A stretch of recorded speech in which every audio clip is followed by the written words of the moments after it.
Ladies and gentlemen, let's get ready to rumble!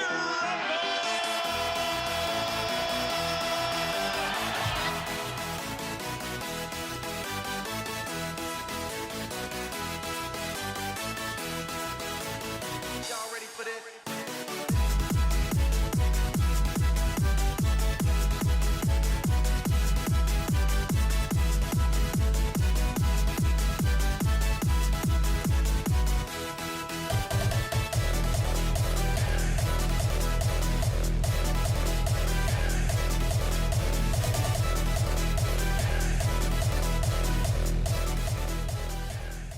You know, if you saw something at a young age for Ryan to play, and then you were talking about how coaching and these kids notice that, I don't know if you want to continue on. I apologize. Yeah. Okay. So I was having people come over from Europe, athletes in Canada, athletes in the US coming to my house, working out with me, going through all these exercises, puking in buckets, getting back up and, working hard. Well, my kids grew up seeing this. So when I look and I go, did my kids, on the teams they were playing, were they the most talented kids? No, I wouldn't say they were the most talented kids. What they had was, I think, an incredible work ethic and an incredible focus. And they took the talent they had and they pushed it. Mm-hmm. My older son, Cal, he did fantastic name. Yeah, he did a stint in the NHL as well, and unfortunately, he suffered through a lot of major injuries, but still playing. Played for Lehigh Valley this year, but he grew up seeing the same thing. So, they're both older now. They've had great careers in hockey. Hockey's been great to us and great to them. So, would you say that, Ryan and I guess Cal as well, their NHL journey was forged through hard work and dedication more than raw talent? Because you definitely see guys coming into the league now where it's all raw talent, and they're not going to the corners, they don't go in front of the net, kind of soft hockey. But Ryan and Cal didn't play that way. Yeah, I think when you say guys are coming into the league and it's soft hockey, I don't think it's soft hockey. It's just the game is different. Again, we try to put up these measuring posts on performance by how the game looked and how and how it looks now. And we don't realize that physical sport and human capacity are evolving. Our brains are changing, and players are getting a little smarter, a little wiser. And then you see stuff that happens like this season in the playoffs where, the referees swallow their whistle. What happens in a normal game during the season wouldn't happen in the playoffs. Well, just think of this for a second. If you're going out and you're doing something you absolutely love to do, but now you have to do it under the culture of, if I really go hard here, I'm going to get injured and potentially it's going to affect my next contract and it's going to hurt my livelihood and it's going to take me out of the game possibly. That's happening to players. Mm-hmm. And we're moving more towards American football on ice, and it's becoming more, I think, more and more violent, and it's changing how people view the game. If you have this amazing talent, well, why would you go into the corner when you got to go up against a guy that's his aim is to hurt you? Yeah. Tell me, in any other profession in the world, a lawyer who goes to law school has to worry about his physical health and having head injuries because his competition wants to beat him to the job that he wants. It's becoming ridiculous. Mm-hmm. Yeah, it's true. Like you said, the players that don't need to go in the corner, why do it if it's just gonna, in the long run, you're either gonna get hurt, and instead of scoring let's say you got 82 games, instead of scoring 65 goals, well, you missed 25 and now you're down. And then, like you said, it's going to affect contracts. I think I agree with that. I think it's not going soft. I think it's going in a different direction. Like you said, smarter hockey. Yeah. And I think if the game is going to keep improving, the referees have to impact the game in such a way that, like, the stuff after the whistle, the stuff that happens after games, guys taking liberties, guys taking shots, guys trying to hurt people, all of this stuff is inhumane. It's not dignifying. It's not sportsmanship. I mean, do you find it? I mean, you mentioned this year's playoffs referees swallowing their whistles. I mean, you find that any different than any other playoffs that we've seen in the NHL in previous seasons? Like, Yes. to me, Yes. like I feel like it's just as bad as, if not. I mean, it's maybe a little more amplified. Well, I'll tell you why it's amplified, and I really believe this. Look at the impact that gambling is having on sport. Look how many commercials. Yeah. Look how many. It's becoming so like a gambling game. Well, it's every commercial. Yeah. Yes, and it's, again, like, you're hitting people, like, no one looks and says, well, that commercial, and putting that in there and advertising it and it being prolific is the same reason why they took booze off of commercials, because the whole culture, the whole ethos of the game is surrounding people who can't self-regulate and they're going to hurt themselves. And then we're promoting gambling, and gambling's making more money than the game, in the game, for the game, than anything else is. But I tell you, we're going to see the back end of this where if we don't get this in control and kind of minimize it somehow, it's going to start impacting. Players are going to be getting, money for not playing as well or taking players out. Referees are going to be coaxed and given big sums of money to make a call or not make a call. And this is, again, this is human corruption, and it's everywhere. Yeah. It already started in the NFL. I know 6 guys from the Detroit Lions got suspended. I know 3 of them were caught. They all got caught gambling on site, like on Lions, like at the facility, which I guess is a no-no. 3 of them were non-game related, but 3 guys were betting against their team. Like, like you said, it's already starting. I think it happens a lot more than what's obviously talked about. Oh, it happens way more. Yeah, for sure. And like back to the commercial thing, like I can't go a whole Jays game without seeing Bet365, and then it gives you the odds of the Yankees winning or the Jays winning. It's like, I just want to watch the game. I don't care about gambling.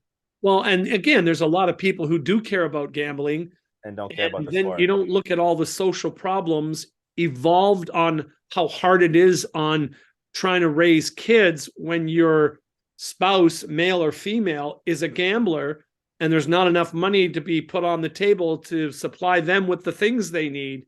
Like, it affects, and people don't care. People are just so full of their self-interest. And I think that's a deterioration of hockey, of sport. Yeah. I don't know how to get on this, but I mean, yeah, I mean, I think it's, gambling isn't new, right? I mean, Pete Rose gotten shit way back when for it. Yeah. But the accessibility of having it on everybody's phones, and it's an easy as a couple clicks. Yes. I think is definitely an issue. Especially, like, they went from going like you have to have your bet in before the start of the game, and now it's like in-game bets. Yeah. Which is just a whole other beast on its own. It's nuts.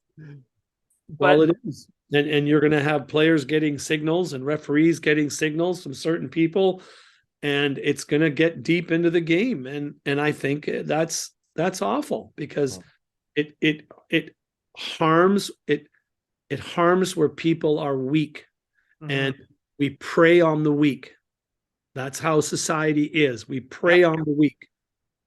Yeah, you're only as strong as your weakest link. Yeah, well, Um, I wish we all lived into that. Yeah. The so kind of back to the officiating. There was a few controversies throughout the playoffs, specifically with the Leafs where Ryan was playing. The first being the Wes McCulley, connection with Sheldon Keefe. Just based on your own opinion, do you feel, again, just being a coach, being more, I guess, in tune with the hockey world and that kind of thing than us, is that actually something that you think would have came into effect when it comes to pros like a Sheldon Keefe or a Wes McCulley? Well, again, I have to be very careful with what I say Mm-hmm. because I don't want to misrepresent anybody. Yeah. I wish you would ask me a question that was directly about what I could give my opinion about that doesn't really point out or center out anybody else. Okay. Do you think that an NHL referee has the capabilities of separating their emotions or their past or even like a friendship? If we took out the negative part of it, do you think they are professional enough to separate those relationships to call a game fairly? Well, again, to answer that question, as a high performance coach, and I deal with many different sports, many different modalities in business, mergers, acquisitions, Mm-hmm. and all I want to say about that is basically human beings are driven by their self-interest, and human beings have very long memories, and any one of us, myself included, is capable of deep corruption. We all get caught up in things. And I'm just a human being, and I can't speak for anyone else, Mm-hmm. but the work I have to do on myself to live what I think is a true, honest, good life and be the best person I can be, I can't point the finger at anybody because I got so much work I got to do on me. That's a fantastic answer. No, it is. Yeah, it is. No, 100%. Yeah. That's like as if you have a writer in the room, just telling you what to say. That was very good. On the lighter side of Toronto's playoff run, they got out of the first round, so that's Big for the good, franchise. Good for Leafland. Yeah. Speaking with Ryan, I'm sure throughout the playoffs, is that stuff, or I guess even not Leaf specific, but or stuff like that stuff that players actually think of or that matter in the dressing room? What kind of stuff are you referring to? Like, I guess, I'm using air quotes here, but like curses or, the pressure of we haven't gotten out of this round or we haven't beaten this team in, 10 years. Like just thinking, we're Habs fans for like, I think it was like 12 years or something. They couldn't beat San Jose in San Jose. Like does stuff like that actually play a factor? Like, does that get in players' heads or coaches' heads? Or is that just fans just gaslighting situations that really aren't situations to players? Well, again, I really appreciate that question because it speaks to the heart of kind of what I do in my work with teams. Like I have worked with San Jose for a couple years. I'm working with the Windsor Spitfires now. I've worked with, those are just the two hockey, and then there's beach volleyball and basketball, and there's so many sports that I do. Well, what you're bringing up is, and let me kind of say it this way, in anything that human beings do, the success of what they do is dependent upon how well the people doing the endeavor get along.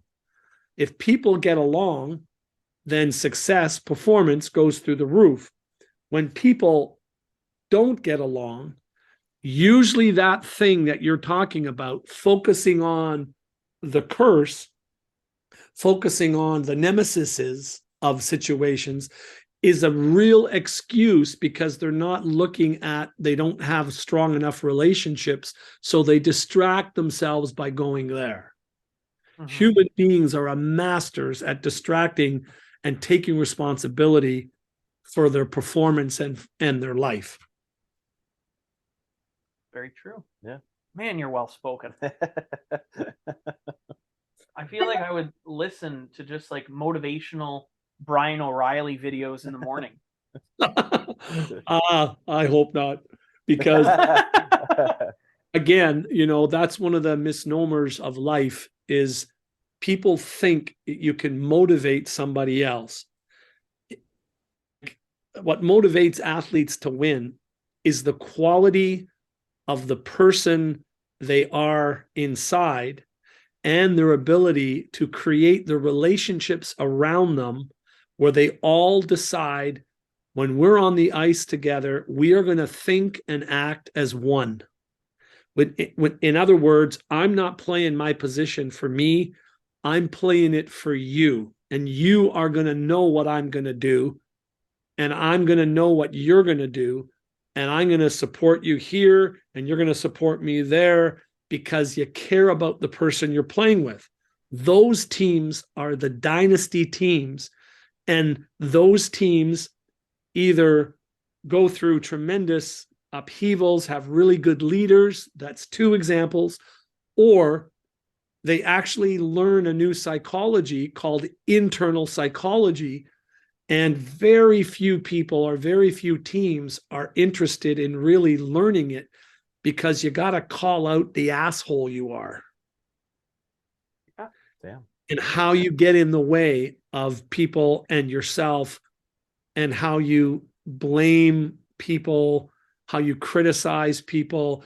It's all about dealing with your insecurity and learning how to find a better way to treat people so that you can commit to what you're doing. Like I once had, I said this to a GM and they almost fell off their chair.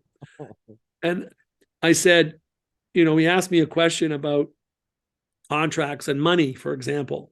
And I said this to him: you can buy people's talents and you can buy their skill, but they won't give you their work ethic and they won't give you their creativity unless they absolutely love the coach. And if they don't love the coach, they're just going to coast through their contract, do as much as they can get away with, but they will not give you their best effort. To do that, you got to really have an amazing relationship-based coach. And I think this is the evolution we're facing now in hockey is, and I've been a part of this, in many ways. In hockey, we're facing the external psychology of coaching, yelling, screaming, criticizing, calling guys out in front of other guys. When you hire a coach that way, millennials or slightly post millennials, they'll say, go to hell. I'm not playing for this idiot. That they just won't play for him because people want relationship. Yeah, it's true. And I mean, speaking of just, I mean, it kind of works out. I wasn't planning on having this conversation or you bringing this story. This was not planned, but a coach I've actually met who is doing interviews with the Blue Jackets that was announced today is Mike Babcock. And I am surprised. I met him when he was still with the Leafs, and smart guy, knows his hockey, but just not a people person. Not a player's coach. Well, I mean, again, he didn't coach me. I just met him and spoke to him for a little bit, but just with his interactions with the other people around, he doesn't seem personable. And then, with the whole Mitch Marner thing that came out, like, it kind of reinforced the vibes that I got. So I'm surprised that, he was even a candidate on a team's roster of coaches to interview. Yeah, I know. I don't get it. There are, like, one of the things that I do, I've been counseling now for over 44 years. I'm a private counselor. I have probably slightly over 100 NHL players and ex-NHL players on my caseload in probably the past 3 years. And you would not believe how these guys, their careers are over, or they're having so much anxiety. I had a call this year of a player who is a predominant player in the NHL, and he can't go into the change room and he can't show up at the practice arena because he's terrified he's going to see the coach and what the coach is going to say to him.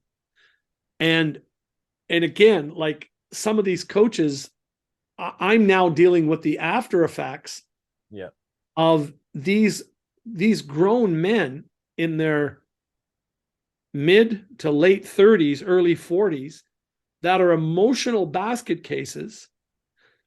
And all they talk about is the issues that have happened and what coaches have done to them. Mm-hmm. They're emotionally a wreck. And like this is, I don't know why this exists in hockey as it does, because I think maybe it's been an old boys club forever. Mm-hmm. Yeah. And again, we need a lot more women involved, I think, to bring a kind of balance to this. But we got to bring women who are okay about being a woman and not wanting to being a man. Do you know what I mean? Like to coach like men do, to just coach like a person is what's really important. Treat the people with dignity, with care, with affection, with kindness. And some of the stories I could tell you about, calls I'll get in the middle of a night of guys, panicking, or this is what happened to me during the video session. And, he did a 10-minute video of all my mistakes in front of everybody. And, just reamed me out. And he was a captain. Wow. And like, you don't realize, but it emotionally destroys these kids. And I see it in minor hockey because I do a lot of talking, a lot of speaking in a lot of organizations. And it's happening still in minor hockey where they get this, one coach because he's been to the NHL and he and all the parents, work the snot out of my kid. You can yell at him, like, be hard, be tough on, and they don't see that they're destroying the kid's love of the game. Mm-hmm. Yeah. And we have so many kids leaving the game, and now it's becoming a game that only rich people can play. Yeah. Crazy expensive. Yeah. Yeah, it's crazy expensive. You're getting paid to get yelled at now. Yeah. Seriously. It's all this external psychology that's being applied, and it's a little scary. I'm kind of worried about it. So, I mean, when it comes to stuff like that, like, does the PA get involved at all with? Well, you see, this is the position these players are in. If I bring this into the light, I'm going to be blacklisted. Yeah. I'm going to, that's my last contract, or I'm going to get a name for myself. And this happens in junior hockey, like you would not believe. Kids are mistreated and then they don't say anything because they can't say anything because the coach has got across to them, I have your career in my hands. Mm-hmm. Sounds like the coach of the junior team from here. So what is the poor kid to do? Yeah, just obey the rules, I guess. Unfortunately, but it's awful to say, but it's nice that these guys are coming out to the light and actually taking care of these problems.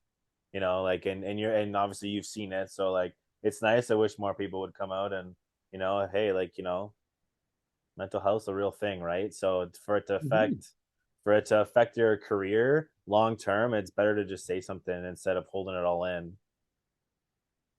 Yeah, and it's really sad. I think we lose, many good athletes, and it's just not in hockey. It's in many sports where this type of psychology is being practiced, and it's dehumanizing. and then they end up taking their life, or Mhm. worse, they end up having to cope with other substances. And then, by the time they're finished their NHL career, they're addicted so bad that their whole life is destroyed. Yeah. So I mean, this year, the Leafs from the playoffs. They did what they did in the first round, but you've always seen Ryan win a Stanley Cup. They always show it from the perspective of the player, but you as the parent, like, how was that to watch your son, you know, just win the Stanley Cup? That journey, how does, like, through your eyes, how did that look? Well, I think it was an amazing run. Um, it it was a great accomplishment for him. He achieved a dream of his, but it's going to again sound really weird. Um, it's just the Stanley Cup. Like, you won a lot of awards and won the Stanley Cup. I'm happy for him. Mhm. But what I loved, the highlight for me of the Stanley Cup, was when he was playing in Boston, and he was in a store in Boston, a music store, because my son loves music. Mhm. And he walked in there, and it was, playing around on some guitars or whatever. And he looked over and saw this kid playing a guitar, and he thought the kid was pretty darn good. And, he could see, I guess, that, how the kid loved that guitar. And he went over to the shop guy and said, I'm buying that guitar for that kid. And, this is in the heat of the Stanley Cup pressure. To me, that was the Stanley Cup. Like, to know that my son, under the pressure he was under, because what we do under pressure really determines the people we are. Mhm. Mhm. Right? It doesn't, and when your life's going easy and, you got everything by the tail, it's easy to be a good person. But when you're under pressure and you're under scrutiny and it's what you do then that really determine who and what you are, when no one's looking. Mhm. And for him to do that, to me, that was my Stanley Cup. That in all of that, my son saw someone in need and reached out and did that. That, to me, anyone can win a Stanley Cup. Yeah. Like Yeah. in 20 years from now, that, okay, so what? Yeah, you won the Stanley Cup. Your name's on it. That's great. Like, nice accomplishment. But that kid could inspire that kid in another way, and then he could inspire. You know what I mean? Like, Yeah. that's far more important in my mind. It's, Not in my son's mind, but in my mind, it is, because I'm his dad. Yeah, hey, that's why I asked the question. Yeah. That's, like I said, they always show the perspective from the player, but like, I want to see how you saw it, right? Like, you saw that moment of being the Stanley Cup, because, like you said, even in the mix of being, fighting for, for his, like you said, a dream come true, he's more worried about making sure that kid's happy, has his guitar, and Yeah. and And I was there, for a lot of the games, and in St. Louis, like, it was amazing. There was many times we were leaving the arena, because I'd go to the arena with him, and we leave the arena, and he stopped, got out of his car, and signed things for people. And there was just giving people the time, being the difference in people's lives. I mean, there's a reason he wore the C, or wears a letter on his jersey, right? yeah. Yeah, well, again, yeah, you hope that.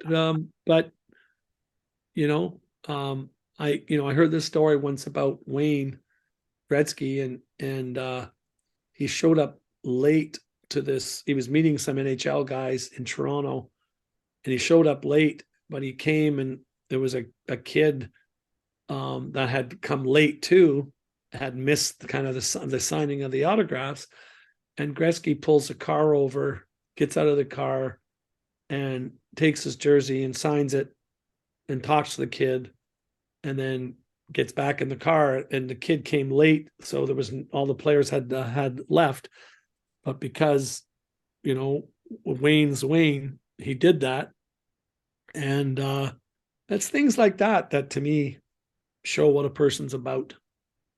Yeah, and that story probably sticks with that kid to this day. That kid's probably telling his grandkids that story, you know, like you said, it's moments like that get burned into your brain But it's moments like that are not talked about. yeah. It's you know, we see He was late. guys, well, I mean, But not even, yeah. because we won't hear about that, but we see guys for what they do on the ice or what they're saying in post game scrums with the media, Yes. you know, or the stuff that they do on their social media. But you don't hear about life's moments in between.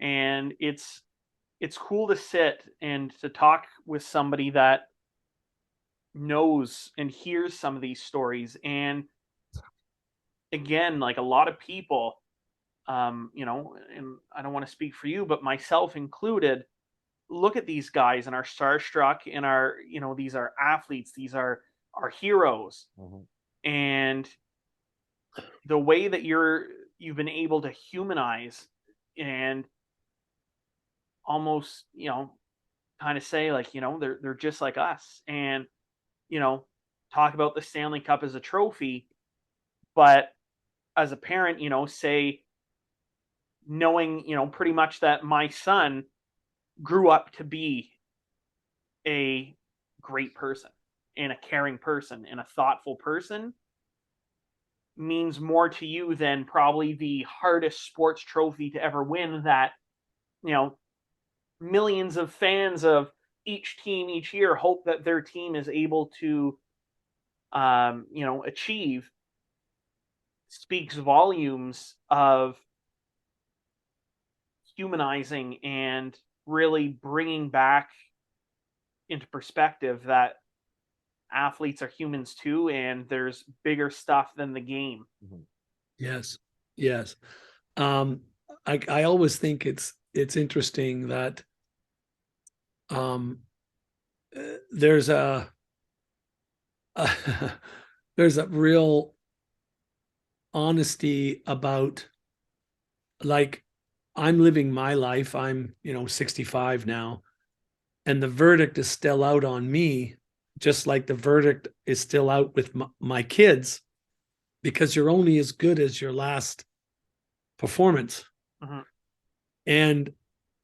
And when you really begin to understand that, and you really see that you're capable of corruption like anyone else is, and that your shit stinks, so does everyone else's. Yeah. There's a sense of, I don't know, it kind of brings into focus something I think that is so true, that when you're raising children, the job of, you know, what's the role of the parent when you're raising your children? The role of your, you know, I think it is first of all, make sure your kids grow up. If you want to build your kids' autonomy, make sure your kids grow up seeing dad adoring mom, see mom adoring dad. That's the biggest gift you can give your children. And then the second thing, and I think it's just as important, is like the whole thing is held together by a parent that really, I think, understands my job as a parent is to get my, you know, get across to my children ways of behaving that they want to keep me in their life. Mm-hmm. Like they find me helpful, valuable, especially when they're going through a hard time. They will come to you and you will tell them the truth. You will ask the hard questions and never tell them what to do. And I think that brings and builds mental toughness like anything else does. Like when you have a parent that, you know, your child has a problem, while you say, well, okay, like, you know, what do you want? And what are you doing to get what you want? And is that working?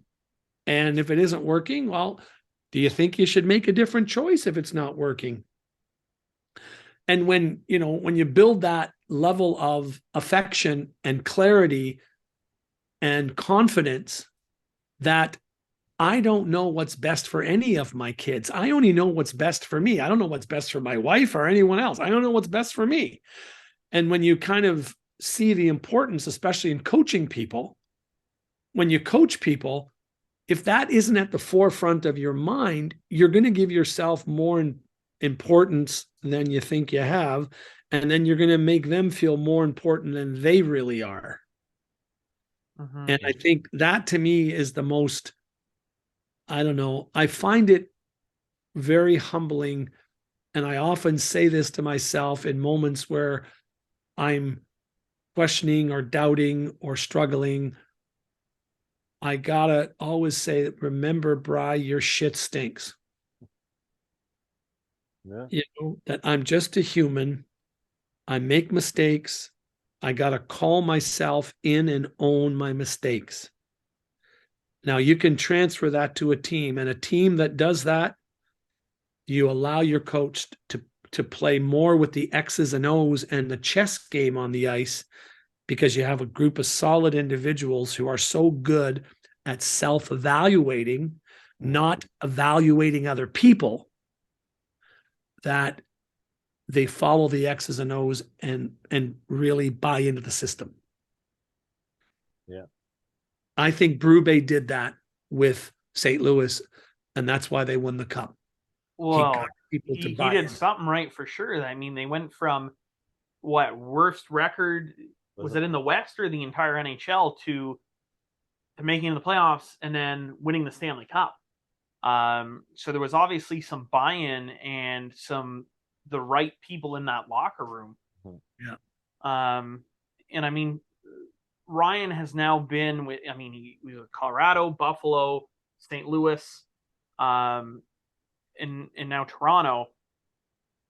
Would you say, I mean, again, just from your shared knowledge, that there's different, I guess, I mean, obviously there's different philosophies with every coach, but is everybody kind of preaching the same thing? The same unity, the same no camaraderie? No? No, he's been with coaches where what's what I love about, it's so funny, this external psychology coaching that I call it. Yeah. The coach actually believes he knows more than the 20 guys on the bench. You know what I mean? Like, it's hilarious. They're there was a coach they had, and I remember this like it was yesterday, where he took ice cream away from out of the kitchen because he didn't want the players eating ice cream. Like, at the NHL level, I just go, oh my God, this coach has no idea how to lead people, Wow. but he's making it about the ice cream. Do you know what I mean? It's kind of funny. But anyway, I again, like, yes, there are really different, like, again, the quality of the people. The best example I can give, I think this is a great organization. They treat people really well. And Toronto was like over the top. Like, I just tweeted something out about this. There's a girl in the family room. Her name's Gina. And whoever hired this girl in Toronto, she looks after the family room. She is such a kind, compassionate, caring, supportive person. Like, she's the perfect person for that job. And I think this is kind of what you're talking about, is the culture of a team is probably the most single thing that's overlooked. People prioritize knowledge that people have. Like, I was laughing because, you gave the example of Babcock. Like, Babcock, yeah, he knows a lot of hockey. Well, regardless of what you know, they're not going to give you your work ethic or creativity unless they like you. If you mistreat people, you're not going to be able to use your knowledge. Mm-hmm. So relationship is first. And I think Toronto does that really well. And I think St. Louis did it really well. But in Toronto, it was top notch. Like every of the details, like just when they got there and found out he was traded, they had already organized everything, that there's sweaters for the kids with, O'Reilly on it, like all the little details. Wow. They're That's all cool. taken care of, and they're welcoming you into their family. And that's what it felt like. And like organizations like that, like, yeah, winning's important, but you are winning because, like, regardless of whether Toronto wins or not, they win as an organization. Like, the seats are packed. Yeah. Every game. Every game. Yeah. Is going from, again, just, I mean, I've been to games that are in the States, but not being, a player that played any kind of level of high hockey.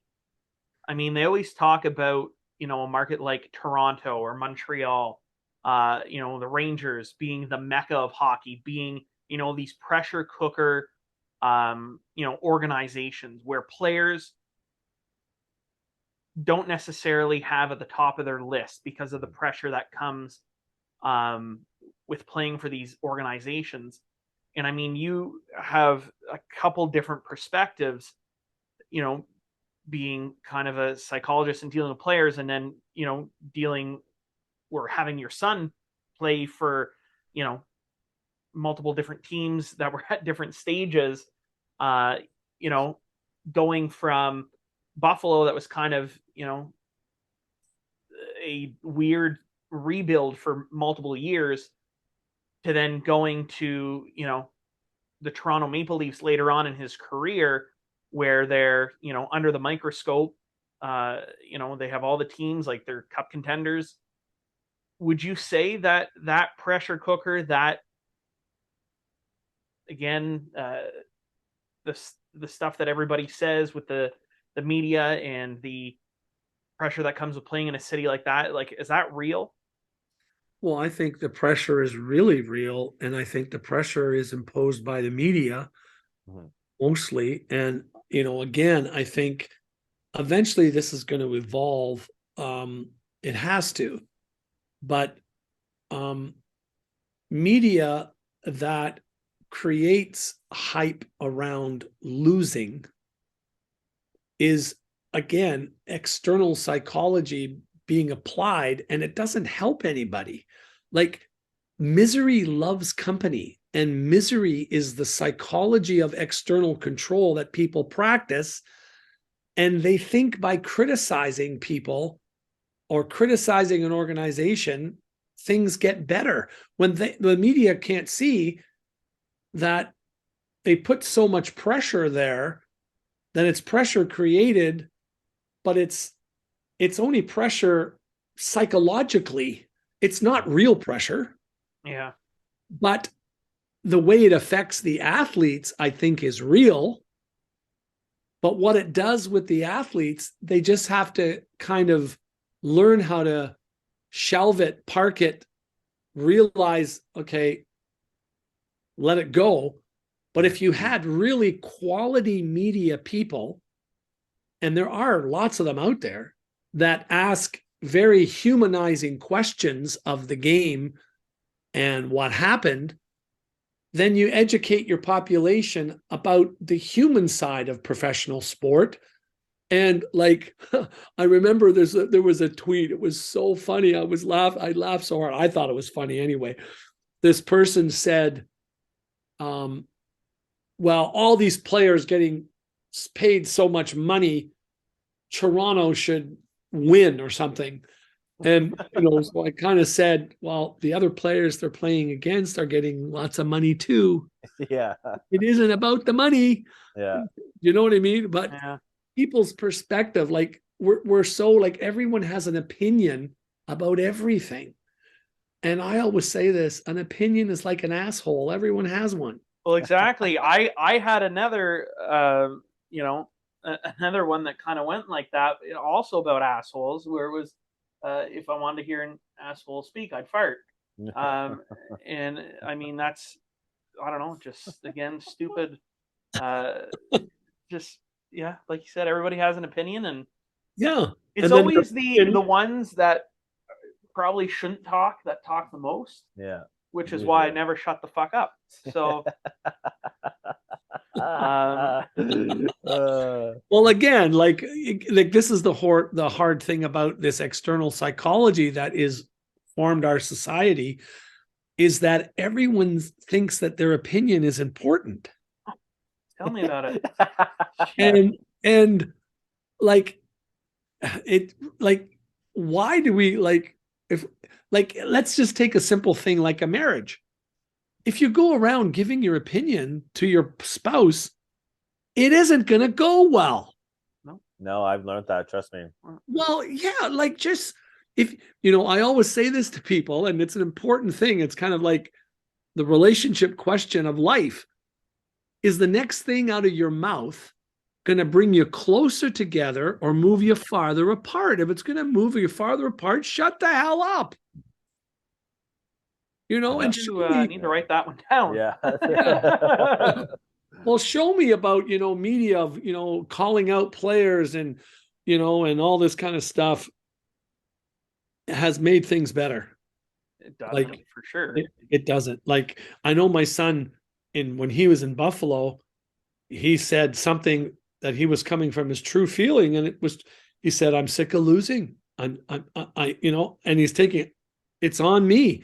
He took full response, but the media twisted it like he's fed up with everyone else. And we said, no, I'm sick of losing. It's on me. I'm not good enough. Yeah. I wasn't good enough. But that doesn't sell a headline, Brian. Well, of course.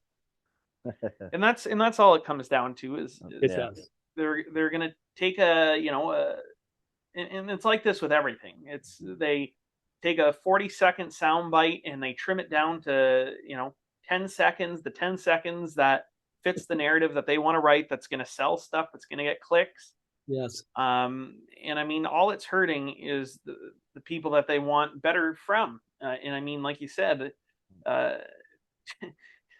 you think tearing people down is going to make the situation better? No, I believe in positive reinforcement, and negative reinforcement, just the yin to the yang. I mean, if all you're going to tell somebody is that they're dog shit, I mean, chances are they're going to be dog shit. They're going to be dog shit. Yeah.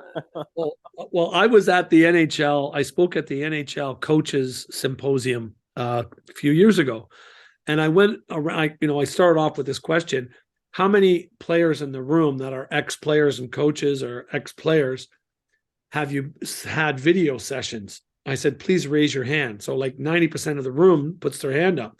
And I said, well, stand up if you really loved those video sessions.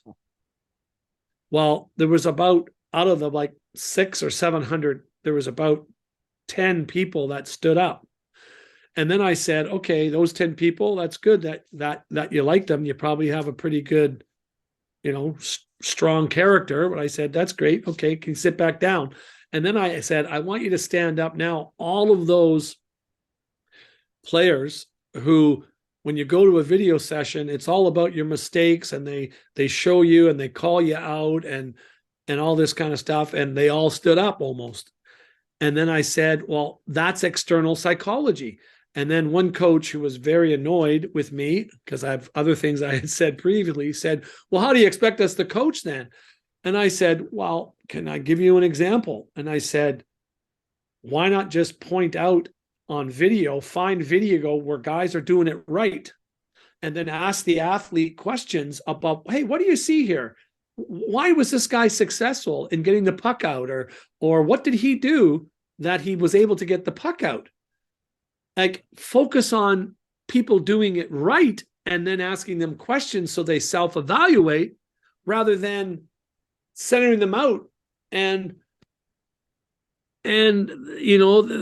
guys, I'm not kidding, about 25 coaches came to me after and said, geez, I got to start following you on Twitter. What's your Twitter handle? Because that was just revolutionary to me. I never thought of that. Point out, find quality, what people do, and let's have discussions about what quality looks like. Yep. Well, then your video sessions, guys look forward to them. I feel like that coach that you mentioned that was like, well, how the hell am I going to coach now? I feel like, again, without you saying a name, I feel like has John Tortorella written all over him. He's just an angry motherfucker. He's always mad.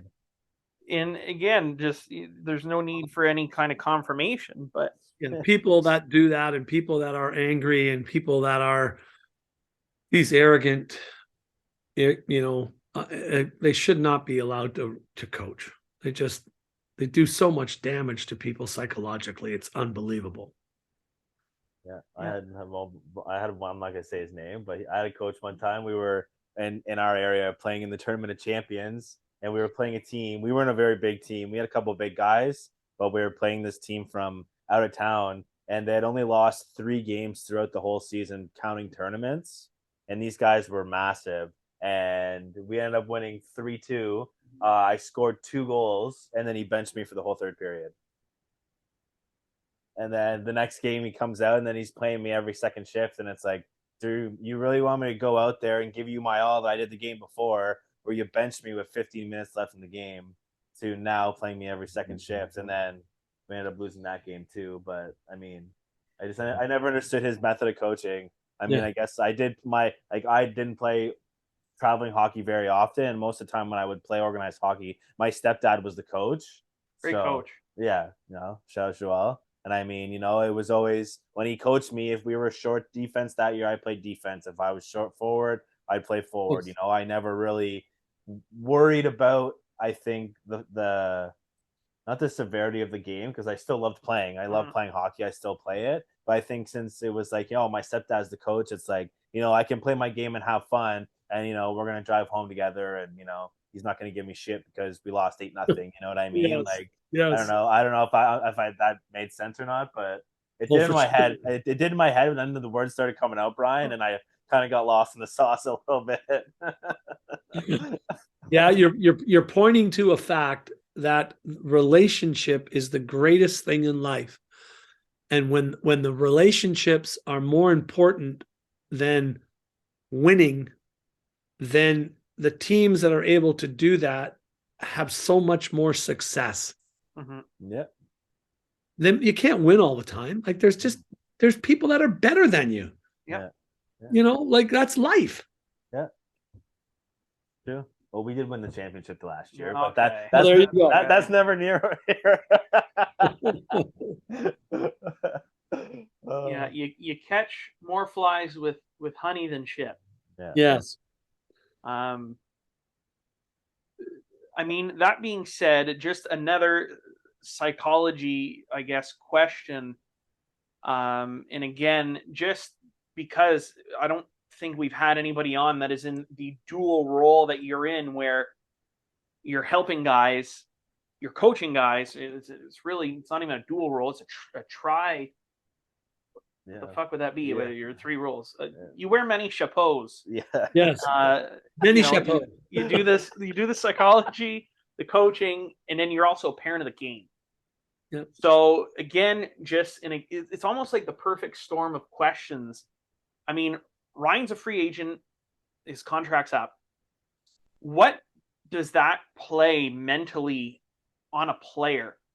Like they obviously look back on, look, I had a great season. Here's my face-off percentage. Here's my goals. Here's my assists. Stayed out of the penalty box. As captain or as assistant captain or this or that, whatever. And the agent is, pumping these guys up, and because that's how you're getting your term. That's how you're getting your high dollar numbers. But it's almost like the GM's job to knock you down and to be like, well, whatever. I can't think of a negative example, but you got injured here, or he didn't score many points in the playoffs, whatever. Yeah. You didn't buy into the defensive system, whatever it is. Like, how does that play on a player where, okay, I want to go sign with your team. In your job, I get every team's trying to get the best deal possible. But how do you, I want to play for this guy, but this guy's job is to kind of be like, okay, you're shit, but I want you. How does that work? How does that make sense? And having, a couple sons that have went through that, how does that feel as a player to try and deal with that? Well, I think again, I'm kind of lucky. I deal with a lot of players that come to that contract negotiations and support them through it. But I think the main thing, I think it's really important. I've been so lucky. My boys have been so lucky because they have Pat Morris as an agent. Mhm. And Newport Sports, Pat is like, he integrates into the family in such a way where he looks at all the factors of your hockey and does his homework and due diligence so that it's statistically sound. And then Pat will not blow smoke up someone's butt. Yeah. Mhm. He'll be very truthful, and I respect him for that, because he'll see what the market is and see your value in the market based on statistically.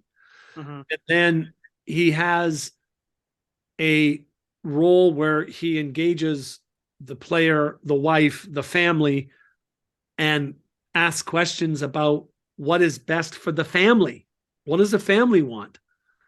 And he, and I feel very lucky with this guy, because 99 times out of 100, he has made things happen in such a way that all the I's were dotted, all the T's were crossed, and how everything just reciprocated on itself was amazing. And as a parent, it's really nice to be included in that, which Pat does, because he takes a very family approach. Mhm. And it is nerve-wracking, because a lot of people just think it's about which team wants you, and where do you go, because you're going to go to where all the dollars are, and that's not true. Yeah. When you have a really good agent, all the questions are asked, and he works with you to determine what is really best for your wife, for your kids, for your family values. What is it important to you, and he acts in accordance with that. And I think that, to me, is, again, a very solid self-evaluative approach. And we've been lucky enough to have that, and to have him as an agent. And I think he really does a great job. And it's so funny, because I'm dealing with so many different players and the agents they have. And then I ask this question and they go, well, no, my agent didn't ask me this question. Well, I'm asking it to you. Yeah. Like, and he goes, well, gee, yeah, I should have thought of that. You know what I mean? So Yeah. again, quality speaks. When you have a quality agent, you have a great relationship with your agent has a great relationship with you, then people will work hard for each other, because it's a relationship. So the last question I have for you before we wrap up, Brian, Yes. just again touching a little bit on what you were just saying about asking kind of the players what they want and what's important to them. And again, just using your son as an example, do priorities shift for players? Like all guys with their hyper and super competitiveness want to win that Stanley Cup. That's the goal they've been working towards since they've been a kid. Does that change? Like Ryan, for example, won the cup with St. Louis. When it comes to contracts, and I guess, again, you can't speak for everybody because everybody's going to have different opinions, but just again, from your knowledge and the people you deal with, once you've gotten to that goal of winning the cup, does your priority of where you want to sign change, or is it always chasing that next cup? And again, just, as an example, like Ryan, does it now shift towards where the family's most comfortable? Is it still about winning? Is it, him being, it's weird to say, you know, a 30-year-old guy is a vet, but being an older guy in the league, is it now looking, where do I want to play the latter part of my career? Yeah. Yeah. Well, that's a great question because like I'm going through this now with him and we're talking and we can't even talk. Like I can't even talk to him right now because he's so pissed that they didn't win the Stanley Cup. Yeah. But again, like my guys are like ultra competitive. And he came to Toronto thinking I can win the cup. Mhm. You know what I mean? Like, Yeah. and the next place is going to go, it's going to be about winning the cup. Yeah. Like you're wired that way. And I think especially when you've done it, it makes it in, again, some people's minds, because like we can't paint everyone with the same brush. Mm-hmm. Some people, they get bit by the cup fever and they win a cup. And then they got to win the next cup. Like they got to do it again. It's like something, I got to prove this isn't a fluke. Mhm. Yeah. Do you know what I mean? Like, Yeah, and then for sure. other players are, they want the cup their whole career. Then they don't even get a sniff. Yeah. Yeah. And then there's other players who win the Stanley Cup and they go, okay, done that. Now Yeah. I'm going to refocus. I'm still going to play hard and give you my best. But you know, if we go deep in the playoffs, we do. And I'll gladly go for the ride. Yeah. But they're going to rely on other guys to kind of take them there. Yeah. For sure. And again, like I don't think anything's wrong or right with any of those. It's how you're wired. The only one who knows what's best for you is you. And like I just think it's so funny because my son Snook is just like his mother. She'd sell her own mother to win. Like he's ultra competitive. Like he's moping around. He's disappointed. Like I pity his wife Dana because you know he like it's over. Like I don't have a chance to win the cup. I was going there again. You know what I mean? And Yeah. and it takes him so long to get out of that shift because, and again, I blame what he saw going on with the dedication of athletes that he watched from a very young age, just killing themselves to try to succeed. Like he just say, that's how I want to be, you know? And I think sometimes he does too much work. That the biggest challenge for him is going to be, I got to train smarter, not harder, because I'm getting older now. Because he, you know, has this philosophy of just, well, more's better, more's better, more's better. Yeah. And it's been hard to get that out of him because that's a common thing with athletes who are highly strung, have some talent. Athletes who have tons of talent, highly strung, they're a lot smarter in how they train, I think. Yeah. You know, That's why I am where I am. Yeah. Well, Brian, it's been an absolute pleasure. I would love to have you back on. I feel like you just have such a wealth of knowledge, and like we said, with your so many chapeaus, like we could just go down one path and pick your brain and your philosophy on so many different things. Absolutely. I'm in anything that I can do that can, you know, help other people or, you know, bring some light to things, or, you know, I'm always learning, and I love doing this because I learn what your guys are doing and how you do your job, and I'm learning from you too. So I really appreciate what you do, and I love Average Jocks. I just love that. Thanks. Thank you. I appreciate that. That is awesome. And yeah, so contact me anytime you need. I'll do my best to help you out. All right, really Perfect. appreciate that. Yeah. We're off. Last question though, off air.